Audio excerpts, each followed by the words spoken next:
There are lions in Africa that could kill you tonight. They know where you are. They can smell you from half a mile away. And on certain nights, they just don't attack. Not because they're not hungry. Not because you're hiding. Because the moon is full. And that single fact has been saving human lives for thousands of years. Think about this for a second. Every night, millions of people in rural Africa, Asia, and South America sleep outside, in open fields, near forests. No fences, no walls, no protection. And predators, lions, leopards, hyenas, are active in the same area. You'd expect the death toll to be enormous. But researchers noticed something strange. On nights with a full moon, attacks on sleeping humans drop by nearly 50%, not a small dip. Half that number comes from real field data, not theory. And the reason behind it is something nobody expected to find. In 2011, a team of scientists at the University of Minnesota spent years tracking lion attacks in Tanzania. They analyzed over 500 cases of lions attacking humans.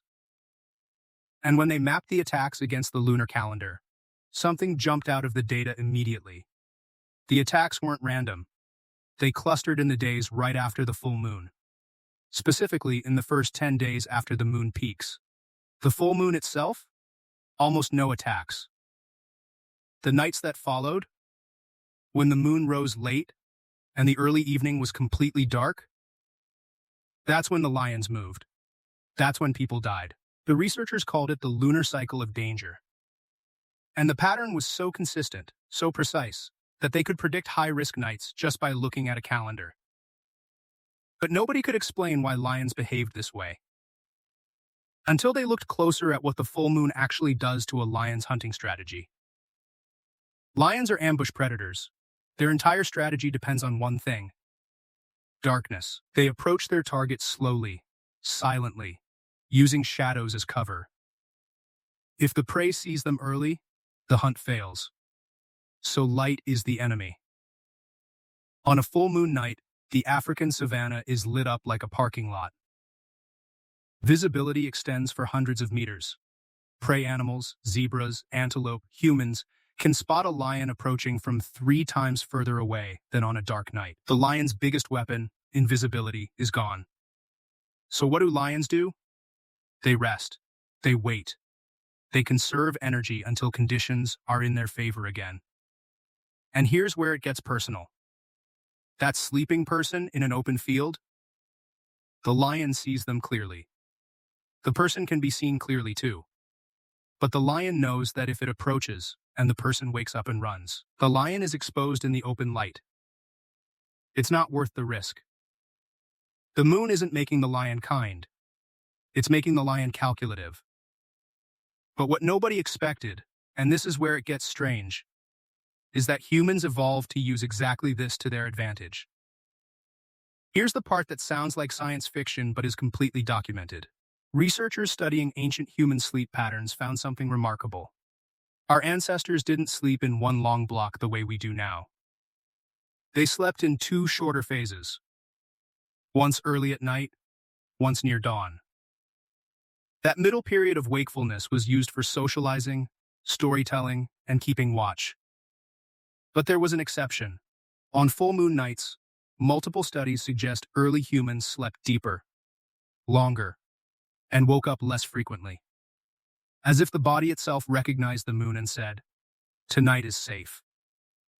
A 2014 study from the University of Basel measured modern humans sleeping in a laboratory with no windows, no clocks, no way to see the sky. Their sleep quality still changed in sync with the lunar cycle. They slept 20 minutes less around the full moon and had 30% less deep sleep. But in the wild, the opposite was true. The full moon night was the safest night.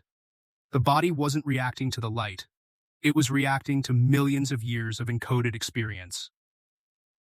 Every ancestor who survived the night trained your biology to know. When the moon is full, relax. The predators are waiting too. But that's not even the most disturbing part of this story. Remember that pattern from the Tanzania study? The attacks spiked in the 10 days after the full moon.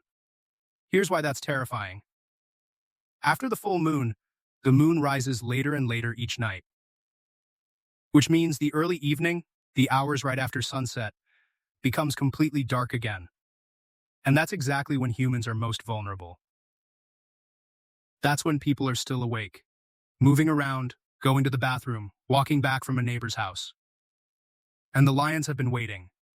For 10 days, they've been hungry, resting, watching. Now the darkness is back. The researchers found that the single most dangerous time was the first 3 nights after the full moon in the hours between 6 p.m. and 10 p.m. Not midnight. Not 3 a.m. Early evening. While you're still up. The ancient brain was right about the full moon. But it may have missed the trap that comes right after it. And there's one more layer to this that changes how you see the moon entirely. This is the part you're going to tell someone about tonight. The moon doesn't just affect predators. It affects their prey. Scientists discovered that on full moon nights, the hippocampus, the part of your brain that processes fear, shows measurably lower activity. You are biologically calmer under a full moon. Not because of some spiritual force. Because your brain has been running the same calculation for 200,000 years.